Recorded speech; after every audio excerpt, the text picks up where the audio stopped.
কি করছেন আপনারা, কি করছেন? তোমার ওই নোংরা শাড়িটা বৌমা ধুইয়ে দিতে আছি। আপনাকে কে বলছে নোংরা পানি দিয়ে ধুতে? নোংরা পানি মানি বৌমা? আমি এই শাড়ি কখন ড্রাই ওয়াশ ছাড়া ধুই না। এটার দাম জানেন আপনি? এটার দাম দিয়ে আপনার এই সম্পূর্ণ বাড়ি কেনা যাবে। তুমি কি কইলে আমার বাড়ির থেকেও তোমার শাড়ির দাম বেশি? হ্যাঁ, তোমার শাড়ির দাম কত? 1 লক্ষ টাকা। এ চুন্নি মাতারি, 1 লক্ষ টাকা শাড়ি আমার বাড়ির দাম হয়ে গেছে। এ তুই জানো 4 বিঘার উপরে আমার এই বাড়ি।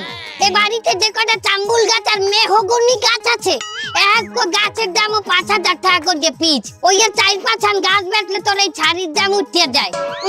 1 লক্ষ টাকা শাড়ি আমার বাড়ির থেকে দাম বেশি। এই আমার বাড়ির খোপে যে কয়টা মুড়া আছে, এই মুড়ার আন্ডা বেচি আমি 30,000 টাকা পাই মাসে।